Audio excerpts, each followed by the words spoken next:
Hello friends, ఇప్పుడు నా చేతిలో ఈ కాలీఫ్లవర్ చూస్తున్నారు కదా, దీని సైజ్ చూస్తున్నారు కదా.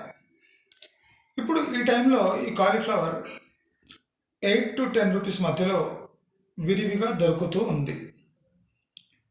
ఇది పికిల్ చేయడానికి, అంటే పికిల్స్ పెట్టడానికి, మిక్స్డ్ వెజిటబుల్ పికిల్ పెట్టడానికి అనువైన సమయం. ఎందుకంటే దీనితో కావాల్సిన కాలీఫ్లవర్తో పాటు మటర్ కానివ్వండి, క్యారెట్స్ కానివ్వండి అతి తక్కువ ధరలో దొరుకుతున్నాయి.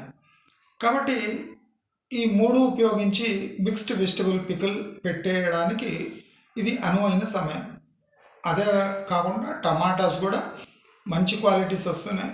ఆ మంచి క్వాలిటీ టమాటాతో మనము జామ్ చేసుకోవచ్చు, సాస్ చేసుకోవచ్చు. కాబట్టి ఈ ఫ్రెష్గా అవైలబుల్ ఉన్న ఈ కాలీఫ్లవర్స్ని మీరు మంచూరియగా కూడా, అంటే అతి తక్కువ ధరలో మీరు ఇంట్లో కూడా తయారు చేసుకోవచ్చు. కాబట్టి ఈ ఆపర్చునిటీని సద్వినియోగం చేసుకొని మిక్స్డ్ వెజిటబుల్ పికిల్ అందరూ పెట్టుకుంటారని ఆశిస్తున్నాను.